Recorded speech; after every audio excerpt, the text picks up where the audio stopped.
மதுரை, தேனி, திண்டுக்கல் மாவட்டங்களில் பரவலாக மழை பெய்துள்ளது. அந்த காட்சிகளை தற்போது பார்க்கலாம். பல்வேறு மாவட்டங்களில் பரவலாக மழை பெய்திருக்கும் நிலையில் தற்போது தகவல்களை வழங்குவதற்காக செய்தியாளர் மணிகண்ட பிரபு இணைப்பில் இருக்கிறார். மணிகண்ட பிரபு, குறிப்பாக எந்தெந்த பகுதிகளில் எவ்வளவு மழை பதிவாகி இருக்கு, என்ன தகவல்?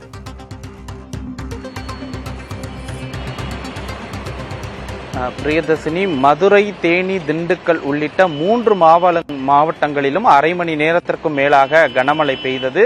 இதன் காரணமாக நகரின் முக்கியமான இடங்களில், குறிப்பாக பேருந்து நிலையம், ரயில் நிலையம் உள்ளிட்ட பகுதிகளில் மழைநீர் என்பது தேங்கி இருக்கிறது. இதன் காரணமாக வாகன ஓட்டிகளும் அதே போல பொது போக்குவரத்தை பயன்படுத்துபவர்களும் பாதிக்கப்பட்டிருக்கிறார்கள்.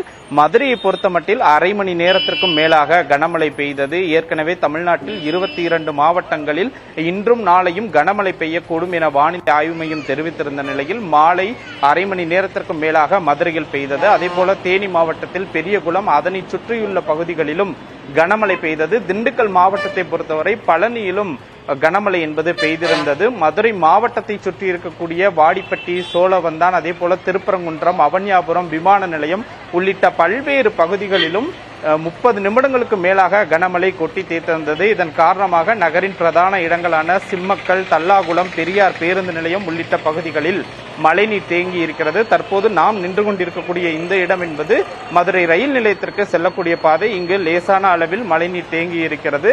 தற்போது மழைநீர் தேங்கி இருக்கக்கூடிய பகுதிகளை மதுரை மாநகராட்சி அதிகாரிகள் கண்டறிந்து அங்கு மழைநீரை உடனடியாக வெளியேற்றுவதற்கான ஏற்பாடுகளையும் செய்ய தயாராகி வருகிறார்கள். குறிப்பாக நாளையும் கனமழை தொடரும் என வானிலை ஆய்வு மையம் தெரிவித்திருப்பதால் அதற்கான ஏற்பாடுகளை விரைவாக செய்து வருவதாக மதுரை மாவட்ட நிர்வாகம் தெரிவித்திருக்கிறது.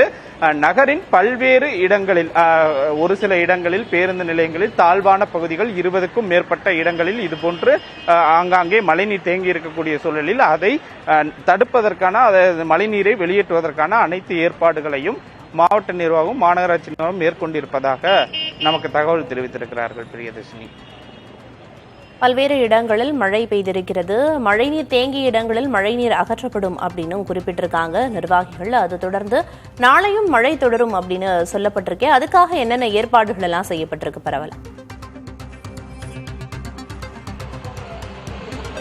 குறிப்பாக மதுரையை பொறுத்தமட்டில் பல்வேறு இடங்களில் இன்னும் இந்த பாதாள சாக்கடை திட்டம், மழைநீர் கால்வாய்கள், அதே போல வரத்து கால்வாய்கள், தண்ணீர் செல்லக்கூடிய மழைநீர் வரத்து கால்வாய்கள் என்பது முழுமையாக தூர்வாடப்பட வேண்டும் என ஏற்கனவே பொதுமக்கள் கோரிக்கை விடுத்திருந்தனர். அதன் அடிப்படையில் ஒரு சில பகுதிகளில் மழைநீர் தேங்கக்கூடிய 20க்கும் மேற்பட்ட இடங்கள் கண்டறிந்து, குறிப்பாக நகருக்குள்ளாக செல்லூரில் இருந்து தல்லாகுளம், அதே போல ஆணையூரில் இருந்து முடக்குச்சாலை, இப்படி பல்வேறு பகுதிகளில் இருக்கக்கூடிய மழைநீர் வரத்து கால்வாய்களில் இருக்கக்கூடிய குப்பைகளை அகற்றுவதற்கான பணிகளை மதுரை மாநகராட்சி நிர்வாகம் மேற்கொண்டிருக்கிறது. இனிவரும் காலங்களில் மழை அளவு அதிகமாக இருக்கும் என்பதற்கேற்ப இதுபோன்ற நடவடிக்கைகள் தொடர்ச்சியாக எடுக்கப்பட்டிருக்கிறது. இருப்பினும் மழைநீர் நகரின் பிரதான இடங்களில் தேங்கக்கூடிய குறைந்த அளவு மழைநீரையும் வெளியேற்றுவதற்கு மாநகராட்சி வாகனங்களை பயன்படுத்த, குறிப்பாக மழைநீர் உறிஞ்சும் வாகனங்களை பயன்படுத்தி இந்த மழைநீரை அகற்றுவதற்கான நடவடிக்கை எடுக்கப்படும் ஏற்கனவே மாநகராட்சி தெரிவித்திருந்தது. அதன் அடிப்படையில் ஒரு சில இடங்களில் குறைந்த அளவே மழைநீர் தேங்கியிருந்தாலும் அதனையும் 1 மணி நேரத்திற்குள்ளாக அகற்றுவதற்கான அனைத்து ஏற்பாடுகளையும் செய்திருப்பதாக புதிய மாவட்ட ஆட்சியர் ஆகாஷ் தெரிவித்திருக்கிறார். களத்திலிருந்து தகவல்களை வழங்கியதற்கு நன்றி மணிகண்ட பிரபு.